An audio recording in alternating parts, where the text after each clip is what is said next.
Welcome back to the Love for a Lifetime podcast. I'm Sean. This is Lauren, Brooke, and Chris. So I'm sure you know us by now. We're going to talk a little bit. We're going to touch on expectations. I think in marriage, expectations are such a critical component of what you come into your marriage with. Or if you're into your marriage and you're finding that you're having troubles or you're having fights, more often than not, it's just because expectations haven't been met or haven't been discussed. And I think that, we kind of want to talk about that. Philippians 2:3-4 says, "Do nothing from selfish ambition or conceit, but in humility count others more significant than yourselves. Let each of you look not only to his own interests, but also to the interests of others, especially your spouse." And I think that it's another reminder that we are so selfish. We come into our marriage expecting something, and when we don't get it, whether it's a valid expectation or not, when we don't get it, we get upset. And so I think you guys really talk a lot about this, and you're good at setting these, and so I just love for y'all to talk about it a little bit. I think it's good lead-in. I think it's strange, right? You wake up every day, and most of us, maybe it's just me, but you kind of wake up with a mental checklist in your mind, and you have this idea about, here's what today is going to look like. I want to get this done. I want to get this done. I want to do this, and et cetera. So you kind of wake up with that checklist in your mind. But if you're not bouncing that off of your spouse, then you can very quickly be heading different directions. And I think that's something that we've done throughout our marriage. We continue to get better at it, but it's a work in progress. We're not perfect, but you often be, I want to do these chores around the house. I want to get, going to mow the lawn today. I want to do this. I'm going to go for a run, watch a game, something like that. And Brooke is saying, well, actually, she needs some help with, the sink has been dripping or the cabinet is loose, right? And she's thinking we're going to take that taken care of today, but she hasn't told me, right? And it's just those simple things that you wake up in your mind every day of how you're going to get started. Well, and we've even had it, especially early in our marriage. Remember, we went on vacation one time, and I'm like, this is great. This is the two of us. We're just going to have some time together, right? No distractions, no whatever. And we went to South Padre Island. Actually, no, but the start of this is that I wanted to go to the mountains and you wanted to go to the beach. So you there's one expectation. Right there. We started with an expectation from the location, okay. But I compromised. We went to the beach. Okay, we went to the beach. So we're sitting by the pool, and he sat there and he read magazines the whole time. We didn't talk at all. And by the end of the afternoon, I'm like, this sucks. And I think we ended up talking about it later, and he's like, wasn't that great? We had all that time together. And I'm like, what do you mean we had time together? We didn't even talk. Well, so I thought we had time together. Right? We sat on the beach together, and she was next to me all day long. Yeah. Or I think that comes into play with couples like he'll love for if I just sit on the couch and watch TV with him. I'm like, okay, that's fine sometimes, especially if I can watch football. Sunday afternoon, my favorite. But I don't feel like there's been any interaction there, and he just thinks, that's great. We've just spent time together, and so he feels connection in your presence, whereas you feel connection talking or communicating, or things, interacting. Yeah, so different expectations there, and you got to notice how subtle that difference is. Right? We're spending time together, but it's very subtle. What does spending time together look like? Yeah. And that's a basic thing. I think from there you go to much bigger things when it comes to expectations. Like how are you going to raise children? Are we gonna homeschool or send them to public school? I think we didn't do a lot of things great early on in our marriage, but one of the things we actually did pretty well was that we actually had a conversation about that when we had our daughter, that Brooke was going to stay home for the first 5 or 6 years. And that was one thing we actually did do a pretty good job getting on the same page on, was saying, hey, we want you to stay home for the first couple of years. So, and it was really before we even got pregnant or talked about seriously getting pregnant, so that we could plan finance-wise and things, plan for that. But it's other things. It's, holidays, especially when you're newly married. Who are you going to spend the holidays with? How are you going to spend those holidays? There's traditions, and all of those things are just, you're so used to doing things a certain way that actually, sometimes you don't even realize that somebody else might do it differently. Yeah. And then you marry this person, you're like, what are you doing? More often than not, they do it differently. Right? Yeah. And a lot of times the expectations, like when you're dating, they seem really cute, you know, like if you're super organized, you know, and then you get married and then it's like, this person is controlling and way too much, you know? And so those cute things that you saw early on now are annoyances. And like, so Sean and I, he expects that the dishwasher be loaded a certain way. And I've never done that. It's efficient. I have never done that. And honestly, I think it takes way more time to load it like he does. But it's so simple to unload. But it's not. It's not that hard to do it my way either. But, you know, it's something that he expects it to be done like that. And so, you know, it was kind of a contention point in our marriage. Not really but this was one of the lighter things, right? But like you guys were talking about earlier, they can add up. But you know, he thought he would get frustrated because he's like, how hard is it for you to do this correctly? Whereas I didn't grow up doing it like that, you know. I did, and so but now, you know, again, it just comes back to, even with the expectations, it comes back to dying to self, dying to your flesh, right? Living as Christ, which is servanthood, you know? And so like now I intend, and it's also being intentional, right? It's being intentional to like, be like, okay, this person really does care about this. So I want to care about this, you know? And so like now I really work with God's strength to load the dishwasher correctly. And there's times that I don't get it right. There's times where if I she's didn't trying, wash the fork off correctly. Oh, yes. Or so, but I just don't like doing things twice. The good thing though is that when you get into a place where you have a healthy marriage, and you understand that there's expectations, but you give each other grace when you fall in those. And so there's times where I don't load it correctly, you know, I just forget. I'm busy with other things. And he just chuckles.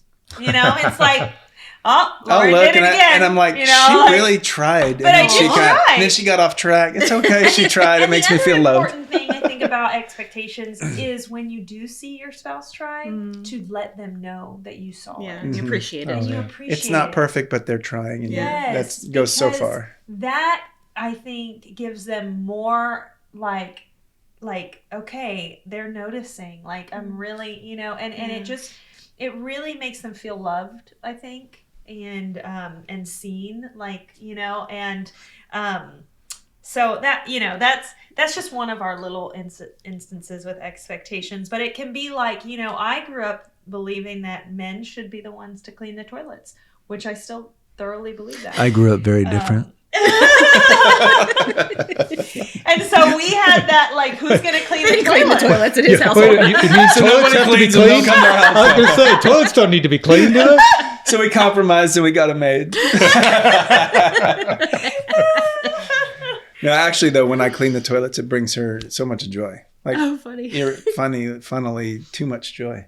Yeah. I think it's also important, though, to step back from yourself sometimes and from your expectations and say, how important is this really? Yeah. Or does he matter more than this expectation being met? Because some of them are just little things that really, it's not that big of a deal if you just let it go. And some are very unrealistic. Right. Right. We come into just thinking, this is what I was told. Yeah. One of them, for us, it's not the dishwasher. What is it kind of is dishwasher, but that's another topic. But it's the bathroom sink, right? So Brooke likes her bathroom sink. Everything is organized. She uses something and then it goes back in a drawer and it gets put away. Whereas mine, I have things out on my bathroom sink. And that's actually one place that she's said, you know what? Just don't It's look. not that big of a deal. I'm just not going to look. And I Nobody can else have sees my it. bathroom sink messy. My toothbrush can be out here. The razor could be there. Shaving cream. All the things are All the out. things. I can have all the things out. That's my sink. So- One area in the house. Yeah. That's right. But it's just what you said. You said, you know what? It's not really that important. Yeah. You'll keep yours neat and organized, and then mine is disorganized. But what's super sweet, though, is the days when the cleaning ladies come he will take all his stuff and he'll put it away because he knows I don't think we should pay people to clean up after us. They can just clean the dirt. They don't need to put the stuff away. So he'll put all that stuff away. I think maybe it's partly so you know where it is, because if I put it away, it might get lost. Not lost, but you won't find it. But that's super sweet too, because he, I think, appreciates that I'm not that way every single day about it. But every other week he'll clean it up, which is super sweet. Yeah. I mean, I wouldn't mind putting it away, and I would, but I think it's just the gesture I appreciate. So Yeah. I think if you let expectations build up and it's not something that either you are like, you know what, I'm gonna let this person like that, like have your messy countertop, right? And I'm just not gonna look. And not demanding your way in that, right? And letting him be him, you know, in that. And then there's other expectations which really are like, no, we've got to really discuss Absolutely. this. Those are the ones that are from a 2 to a 10. Right. Yeah. Right. And that's the problem, I think, is that a lot of times you see divorces because they're just built up expectations that never got addressed. And even the smallest of ones now, they begin to really just annoy you, and then like you're quickly just angered at them, and then you're angered at the person, and then bitterness sets in, and trouble. then it's You start to trouble. think, well, they're doing this on purpose. I've voiced my opinion on this, and they're still not doing it. Yeah. So I think, you know, expectations are very important and need to be, and there's some that really do need to be addressed, and others where, you know what? No, it's okay. You be, you know what? I'm gonna just You be you. Yeah, you be you, and I'm not going. And Lord, help me to be understanding. You know, Lord, help me to see them the way you see them. You know, like we need to ask the Lord for him to give us his eyes for that person or the situation, or you know, and because we're all made differently. And that's the beauty of it. We wouldn't want to be the same. It wouldn't be, that wouldn't be fun. yeah. I think that takes probably right to your verse for this year. Oh, yeah. Ephesians 4:2-3. It says, "Be completely humble and gentle. Be patient, bearing with one another in love. Make every effort to keep the unity of the Spirit through the bond of peace." And I'm actually just praying that every single day. Like, Lord, help me be completely humble. That one's hard. And let me be gentle, and that one's not easy either. And be patient, long-suffering, like we talked about earlier the other day in the other podcast, you know, bearing with each other in love, and then making every effort you can to keep the unity of the Spirit through that bond of peace, and in our marriage, and then outside of our marriage too. But I think if you don't have that going on in the marriage, I don't know how you're going to do it outside the marriage. Yeah. Oh yeah, definitely. You gotta start with this relationship with the Lord, and then our relationship together. And that word bearing, I really like that, right? That you gotta, hey, sometimes you gotta bear with one another. Marriage isn't always fun. It's not not always fun, but you'd also, like you said, you don't want to get worked up about the little things. And then you got to work through the bigger things through communication and compromise. And the conflict can be good. Like we have to learn to use conflict as not this bad thing. It's this thing that's refining you, and it's showing you maybe where you're selfish, or if you allow it. If you allow God to speak to your heart and say, look, you had a big part in this. You've been selfish your whole life, right?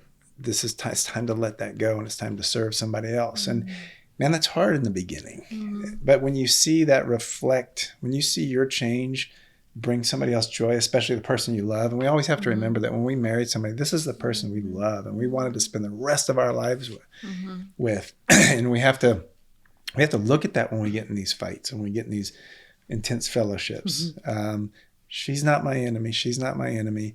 And I love this person. And I want to do everything I can for this person. So do I need to die to myself? And that's why the Bible clearly says daily. Die to yourself daily, because every day we're going to wake up and have our own agenda, our own plans, our own thoughts. And more often than not, they're selfish.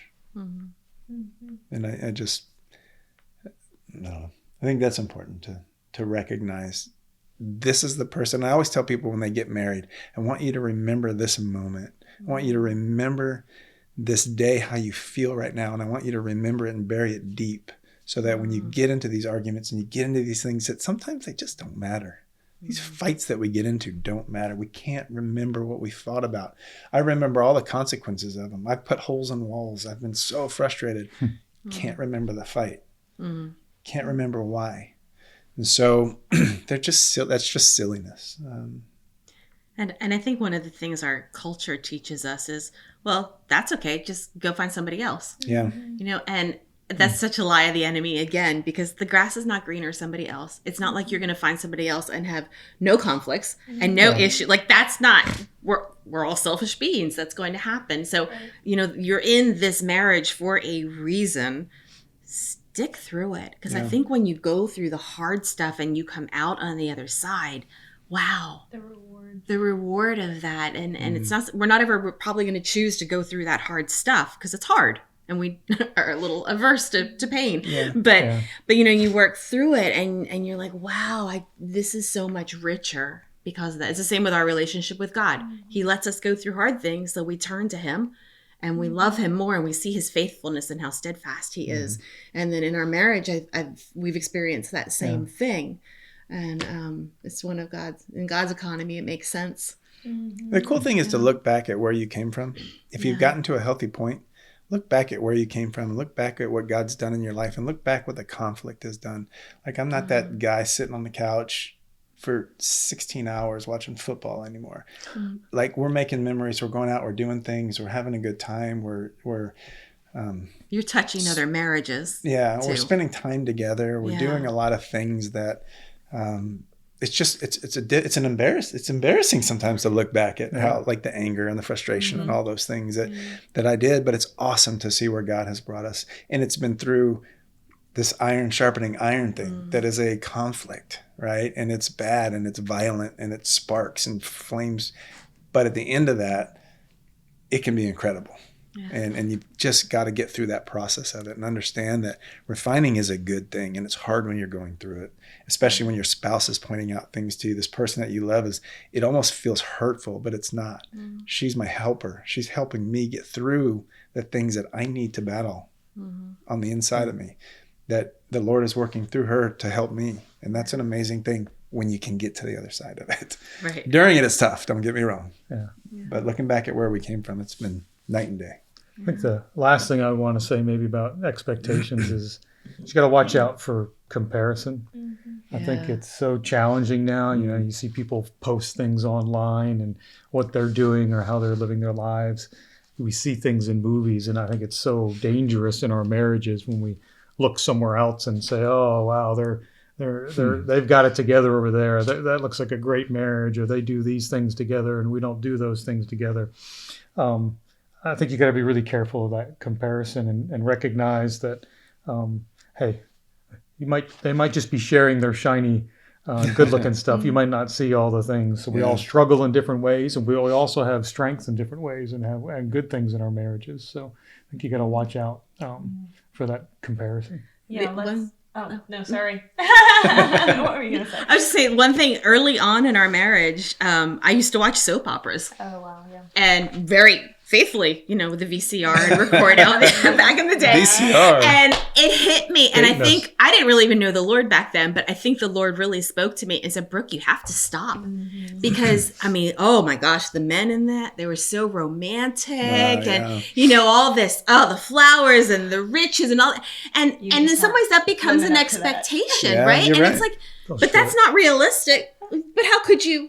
Well, they have a lot of other junk going on too. Offers, so, But I just felt very convicted to stop watching them, and I did. And I think that was really healthy. But we even have that now with movies or certainly with social media things like, oh, look what they're getting to do. Yeah. Hey, what aren't they showing you? Like, exactly. I was going to say that. I was like, most of what you see on social media is everything good in somebody's life, right? No, I never have seen people post like the hard stuff or what they're dealing with, right? Like it's normally all the fun that they're having, or they just got this big promotion or this big house. And so it is seeing all the good in their life. But we tend to see it as that's all they have a way better life than us. Be thankful for the life that God gave you, and he's doing stuff in your life and he's blessed you in so many different ways. And comparison is very toxic, and really it's just the enemy, right? Just lies in your head that this person has a better existence, or if you were with this person it would be better. That is the lies of the enemy. Shut them down immediately. And I think if we focus on being grateful, it's really hard not to be content when you're focused on being grateful. Yeah. And I think sometimes those difficulties and those trials that we go through are really to make us stronger. Yeah. So that we can go out there and do more God's purpose in the world. Yeah. But sometimes we got to be tested, right? Sometimes we got to struggle through things and show that we have the faith and the perseverance to be long suffering and work through it together. Refined through the fire. And I'll say too, like if I'm struggling with something, I agree with you, Brooke, in that I just start praising the Lord for the things that I have in that moment and all the good that He's provided me.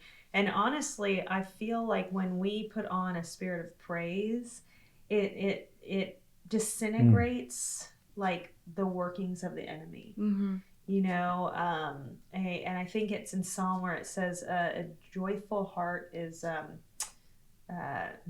it's like medicine to the soul, or something like that. I can't remember the exact verse, but joy and really being grateful and for all that you have totally dissipates all that stuff. Well, I think then that goes back to being grateful for the spouse that you have. You have to start looking at the things that they do well. They might not do this one thing, but then what do they do well? What does she do right?